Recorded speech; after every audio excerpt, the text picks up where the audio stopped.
Bom dia, boa tarde, boa noite, meus queridos alunos. Estamos aqui matando saudade de aulas virtuais.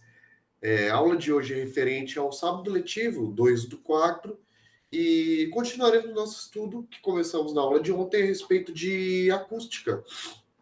Na aula de ontem, trabalhei alguns conceitos iniciais, apresentei o que é o som, porque o som é uma onda, e falamos sobre as características fisiológicas do som. Hoje vamos falar de alguns fenômenos ondulatórios. Já adianto que essa aula vai parecer um pouco, digamos assim, repetitiva, porque como o som é uma onda, os fenômenos acústicos, eles são muito dos fenômenos sonoros que a gente estudou anteriormente quando estávamos falando sobre ondas. Mas agora vamos estudar esses fenômenos com aplicação específica prática referente a ondas sonoras. A lista de fenômenos acústicos que eu vou discutir com vocês hoje são reflexão, refração, interferência, difração, ressonância, atenuação, dispersão e o efeito Doppler. Na verdade, são todos fenômenos ondulatórios. Alguns deles, aqueles 3 últimos da lista, eu não tinha falado com vocês anteriormente, porque faz muito sentido falarmos a respeito desses fenômenos quando estamos estudando sobre o som, porque fica mais fácil de exemplificar, principalmente o efeito Doppler. Bom, mas apesar que o efeito Doppler eu cheguei a fazer um comentário ontem em sala de aula, mas vamos falar especificamente então a respeito desses fenômenos aplicados ao som. Inclusive nesses slides, vocês vão perceber que não tem a definição dos fenômenos, porque a definição a gente já estudou. Agora a gente só vai estudar casos específicos desses fenômenos para o som. Começando pela reflexão. O que era a reflexão mesmo? A onda bate e volta, certo? Para o som temos a mesma definição.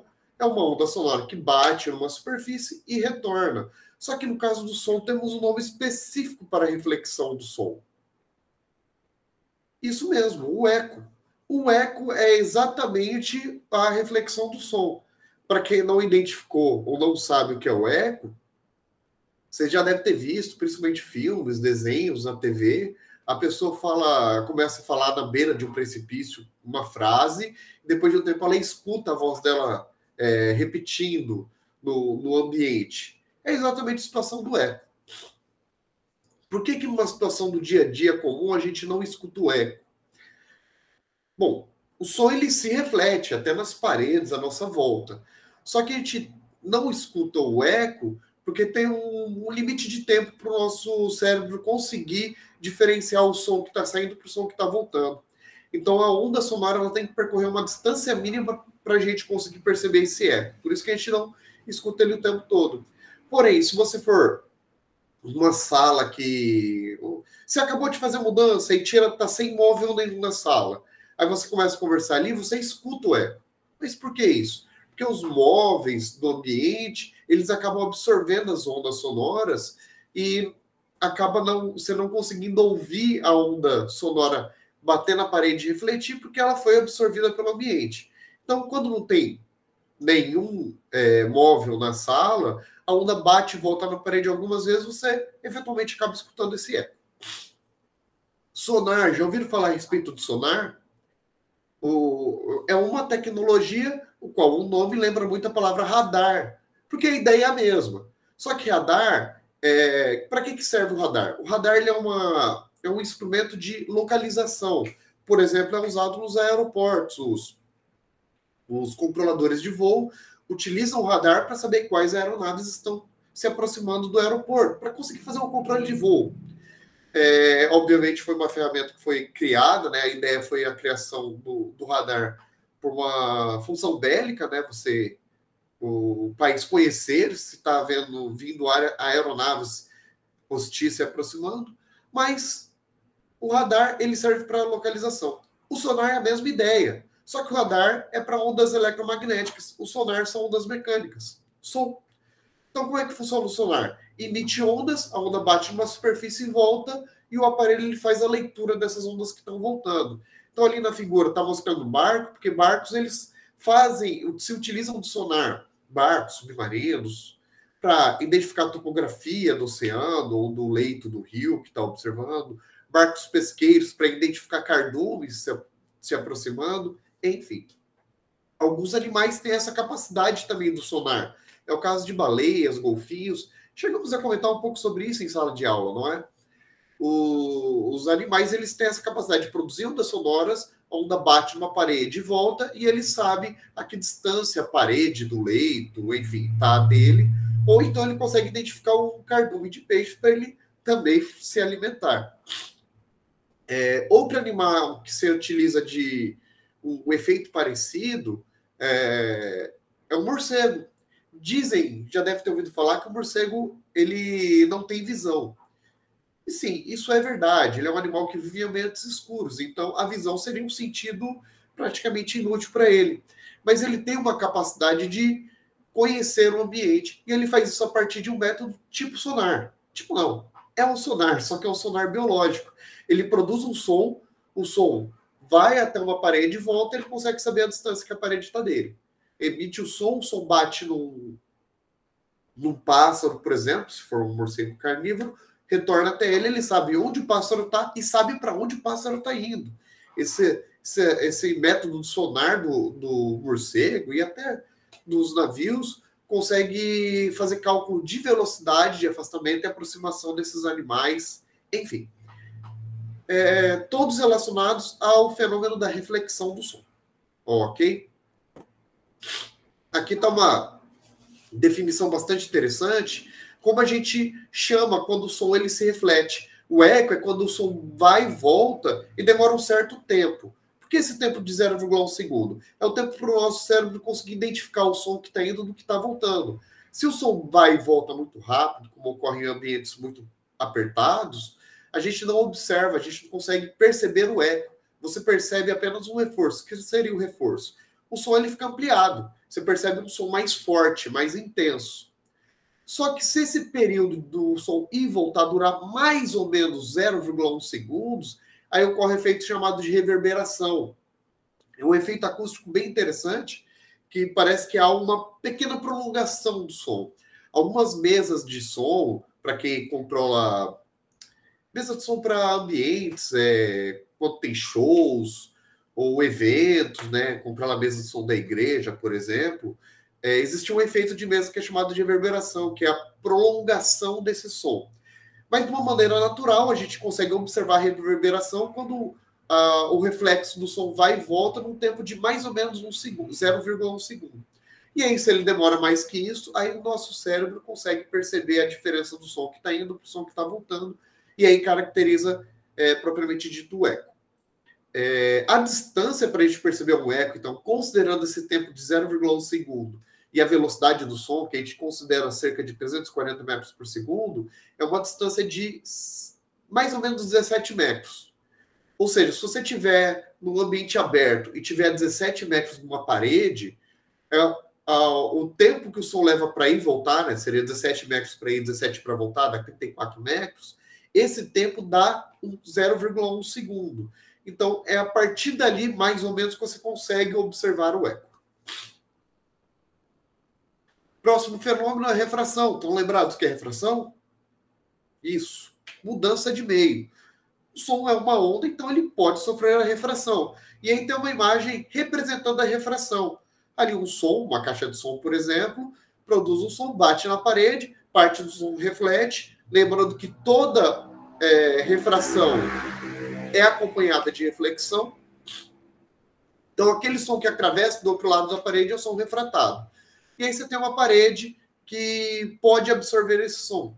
Paredes de estúdios de som, geralmente eles são paredes específicas que ajudam na absorção do som e dificulta aquele som refletido. Vocês devem ter ouvido falar de gente que monta estúdios improvisados, amadores, e colocam aquelas caixas de ovo na parede. Exatamente porque o material ele favorece a absorção do som e dificulta a reflexão.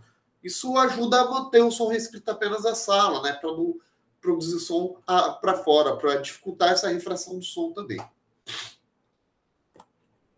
Próximo fenômeno, interferência. Estão lembrados que é interferência? Isso. interação de onda com onda. O som também pode sofrer interferência. Então, se você tem um ambiente com várias caixas de som, pode ocorrer em pontos específicos a interferência dessas ondas sonoras. E essa interferência pode aumentar a intensidade sonora, pode reduzir a intensidade sonora. Digamos que seja caixa de sons ligados na mesma rádio, então estão tocando a mesma música, por exemplo. Então você pensa, não é que o som fica confuso, mas na hora que há o encontro das ondas sonoras, pode ocorrer o efeito da interferência construtiva e o som ficar mais forte. Ou pode ocorrer interferência destrutiva, e em vez de ampliar a intensidade do som ambiente, na verdade reduzir. Por isso que operadores de som, quando eles vão montar um ambiente, tipo um ambiente de show, ele precisa analisar exatamente os pontos onde eles colocam as caixas de som. Do contrário, ele não consegue o efeito de que todos os pontos daquele show as pessoas consigam ouvir claramente o que o músico está cantando. Difração. Estão lembrados que é difração? Isso. Quando a onda contorna ou atravessa um obstáculo. O som também sofre difração, claro. E ali está uma figura bem bacana que mostra exatamente isso. Sempre que o som passa por algum obstáculo, um objeto, uma mesa ali que tem uma pessoa, ao passar pelaquela mesa, o som contorna a pessoa. A hora que sai do ambiente, se tiver uma porta aberta, o som passa pela porta e passa a se propagar no ambiente externo. Então, essa é a chamada difração. Ressonância. Lembram-se da ressonância? Lembra do vídeo da ponte de Tacoma? Pois é, a ponte de Tacoma é ressonância, mas não é ressonância acústica, não é ressonância do som. A ressonância do som é quando a onda sonora produz o efeito da ressonância, quando você tem a onda interagindo com um objeto, um corpo material. Lembro na aula quando eu mostrei o diapasão, aquele garfinho que serve para afinar instrumentos musicais? Pois é, se você pegar dois diapasão que produzem o mesmo som, né, de mesma frequência, se você produzir o som em um deles, depois de um tempo o outro começa a vibrar junto com o primeiro. É a chamada ressonância. Aquele vídeo que eu mostrei na última aula também, da pessoa quebrando a taça com uma caixinha de som, também é um exemplo da ressonância do som. Agora vem fenômenos que eu não tinha comentado. Vou reforçar, são fenômenos ondulatórios, mas a gente consegue perceber muito bem eles com o som. Primeiro, a atenuação. De maneira mais fácil de entender, a atenuação é redução da intensidade sonora. Pode ocorrer de várias maneiras, mas se por algum motivo a intensidade sonora reduziu, a gente tem a chamada atenuação. Por exemplo, a absorção do som. Ela causa atenuação, porque ela retira a energia da onda sonora. Quando a onda bate numa parede e essa parede absorve o som, na hora que ele reflete atenuado. Reflete com uma intensidade um pouco menor. E a principal causa da atenuação, numa situação comum, situação normal do dia a dia, é a dispersão. O que é a dispersão? A dispersão é quando a onda ela vai se propagando no meio. Como o som é tridimensional, ele sai de uma fonte e vai ampliando. Cada vez mais, a frente de onda dele fica maior, ocupa um espaço maior. Só que a energia dessa onda veio da fonte. Então você tem a mesma energia sendo se propagada em espaços cada vez maiores. Então essa energia ela vai se espalhando, ela vai se dispersando por todo o ambiente. E é por isso que a dispersão causa atenuação. Então, conforme vai dispersando o som, a onda ela começa forte e conforme vai passando no meio, ela vai reduzindo. Por isso que quando você está longe de uma pessoa, você precisa gritar para falar com ela. Como vocês estão longe, o som se dispersa facilmente e a hora que chega até você que está longe, o som está bem mais fraco.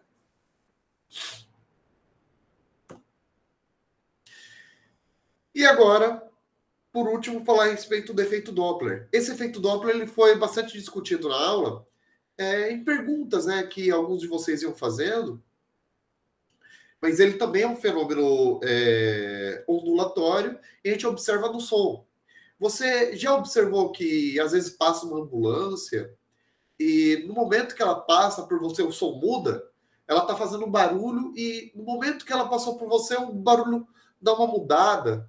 Ou então tem um carro tocando uma música, tocando um som, e a hora que o carro passa por você, parece que a música desafina, dá essa mudada.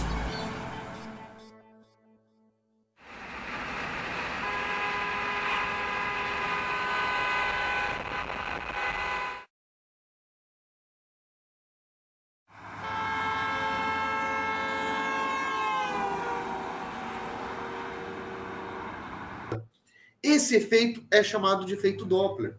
Aquele barulho que você vê na TV também, quando está passando Fórmula 1, o carro, a hora que ele passa pela câmera, o som dele muda. Então ele tem um som quando está vindo e um som diferente quando ele está indo. Esse é o chamado efeito Doppler. Então por que ele acontece? Ele acontece devido à velocidade relativa da onda sonora. Como quando a fonte do som, por exemplo, a ambulância, está se aproximando, a velocidade com que o som chega até você é a velocidade própria do som, mais a velocidade da fonte que está empurrando o som na sua direção. Ou seja, a velocidade da onda ela fica maior, o som fica com uma velocidade maior do que aqueles 340 metros por segundo. E qual que vai ser a velocidade do som? Os 340 mais a velocidade do carro. Como a velocidade do som muda, e claro, você não pode, o carro não aumenta de tamanho, então o comprimento de onda também não muda. Para aumentar a velocidade, tem que haver um aumento na frequência da onda. Então, no efeito Doppler, para as ondas sonoras, conforme o corpo, a fonte sonora se aproxima do observador, de quem está ouvindo o som, a frequência fica maior. Quando ela se afasta e vai se afastando, a velocidade da fonte é menor, a velocidade relativa da fonte é menor. Então, a frequência vai ser menor. Por isso que você escuta o som mudar, que a caixa de som parece que desafina. Quando está se aproximando, é como se a música tivesse um tom acima. Ela está tocando como se fosse com notas mais agudas. E a hora que passa por você, passa a tocar com notas mais graves. Então é como se mudasse o tom da música enquanto o carro passa por você. Por isso que dá essa sensação de desafinar. Esse é o efeito Doppler. Para efeito Doppler, teremos uma equaçãozinha. Uma pequena equação. Na verdade, a equação pode ser mais complexa. Eu tentei simplificar o máximo possível ela. Como muda se o carro, se a fonte sonora está se aproximando ou está se afastando, então quando estiver se aproximando, a frequência aumenta. A gente utiliza essa equação de cima. Esse F' é como a pessoa escuta, a frequência que a pessoa escuta. Seria a frequência produzida pela caixa de som vezes. Se vocês acharem melhor colocar essa fração dentro do parênteses, às vezes ajuda a não confundir, tá, gente? Esse V maior seria a velocidade do som, e esse V0, a velocidade da fonte, a velocidade relativa, né, entre a fonte e o observador. Se o observador está parado e o carro está se aproximando, seria essa velocidade de aproximação do carro. Na de baixo, seria quando o carro está se afastando. O carro tocando a música está se afastando. Então, a gente tem o F', que é a frequência aparente que ele escuta, é igual à frequência real, e ali a gente tem a fração, né? V menos V0 dividido por V, onde V é a velocidade do som e o V0, mais uma vez, é a velocidade relativa entre a fonte sonora e o observador que está escutando esse som. Ok, gente? O que é importante vocês lembrarem? Se o carro se aproxima, a frequência aumenta. Se o carro tocando a música se afasta, a frequência diminui. Então, para fazer uma relação com música, quando está tocando uma música e o carro está se aproximando, a música está um tom acima. Quando o carro está se afastando, a música está um tom abaixo. Não necessariamente um tom, tá, gente? Isso depende do quão rápido está o carro. Mas é a relação. Você aumenta, fica mais agudo quando está se aproximando e o som fica mais grave quando está se afastando. Certo?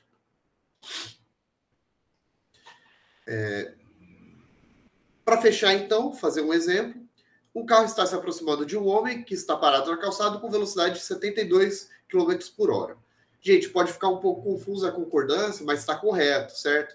O homem está parado, mas o carro está se aproximando dele com essa velocidade.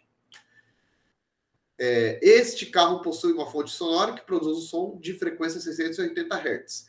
Qual será o valor da frequência do som ouvida pelo homem na calçada? Considere a velocidade do ar, 540 metros por segundo. Então, quais são as informações importantes? Claro, a velocidade do carro, a frequência do som produzido. É bom saber que a música ela não é feita por uma frequência, é uma mistura de várias frequências, tá, gente? Mas isso aqui é só para simplificar, para a gente entender qual que é a relação e como é que faz o cálculo. Então, imagina um carro que está produzindo um som como se fosse uma buzina a 680 Hz, certo? A velocidade do som, né, que é 340, e isso é importante, ele está se aproximando. Está aqui 72 km por hora. Primeiro ponto importante, eu não posso usar o quilômetros por hora, a não ser que a velocidade do som estivesse em quilômetros por hora também, o que não é o caso. Então, teria que transformar um deles. Sempre vai ser mais fácil transformar a velocidade relativa do observador e da fonte, tá? Então, 72 km por hora. Como é que eu passo para metros por segundo? Quem lembra? Não sei se vocês lembram, isso é conteúdo lá de Física 1, Física 1 e 2. Divide por 3,6. Então, 72 dividido por 3,6 igual a 20 metros por segundo. Essa é a velocidade de aproximação do carro em metros por segundo. Como ele está se aproximando, eu tinha falado para vocês que essa informação era importante, então F igual a F vezes V mais V0 dividido por V. Se estivesse se afastando, que ia mudar aquele na fórmula, em vez de mais ia ser menos. Mas como está aproximando, vai essa equação. Então a frequência que o som está produzindo é 680, na fração as velocidades, a velocidade do som é 340, mais a velocidade do carro, que é 20, dividido pelo som novamente, que é 340. Façam primeiro a fração, tá, gente? Então, aquela soma ali. 340 mais 20 dá 360. Então, temos uma multiplicação seguida de uma divisão. Aqui, gente, se vocês fizerem a divisão 360 por 340, dá uma dízima. Pode estragar um pouquinho, dificultar um pouco o cálculo de vocês. Só que vocês podem simplificar esse valor que está dividido com aquele que está multiplicando. Ó. 680 é exatamente o dobro de 340. Então, 380, simplificando 340 dá 2. 2 vezes 360 dá 720 Hz. Então, o som está sendo produzido pelo carro seria 680 Hz. Mas a pessoa que está na calçada escuta o som de 720 Hz. Um som um pouco mais agudo. E era isso que eu tinha que trazer para vocês. Ok, turma? Desculpa eu falar rápido, mas é porque eu tô com um pouco de alergia, então tem hora que dá vontade de espirrar. E aí tá incomodativo para fazer a aula. Acho que se fosse presencial, seria mais dinâmica essa aula. Mas a ideia é expor esse assunto. Achei interessante fazer dessa maneira, porque a gente já estudou a respeito dos fenômenos. Exceto o efeito Doppler, né, que eu falei agora no final. Mas como já estudamos sobre o efeito Doppler, deu para a gente entender e especificar os outros tipos de fenômenos acústicos. Porque a gente já estudou a respeito desses fenômenos ondulatórios, certo? Bom, turma, por hora é isso, mas eu tenho 2 recados a passar para vocês. Recado 1, tem uma lista de exercícios para vocês fazerem. Então, primeiramente, assistam a aula, depois façam a lista. Vocês vão perceber que é parecido com a última lista. Acompanhem, porque a próxima prova, eu vou cobrar a respeito desse conteúdo de acústica. Segundo aviso, para a aula que vem, eu quero fazer uma aula um pouco diferente, para falar a respeito de algumas aplicações de sons produzidos relativos a instrumentos musicais. Então, quem tiver o interesse, quiser e tiver, né, instrumento musical para trazer para a aula, sei lá, quer trazer um violão, quer trazer uma flauta, a gente vai fazer uma aula um pouco diferenciada na próxima semana, tá? Então, sexta-feira, no dia 8/4, quiser trazer instrumentos musicais, a gente vai estar discutindo na aula a respeito disso. Ok, turma? Bom, por hora é isso. Bom estudo a todos vocês.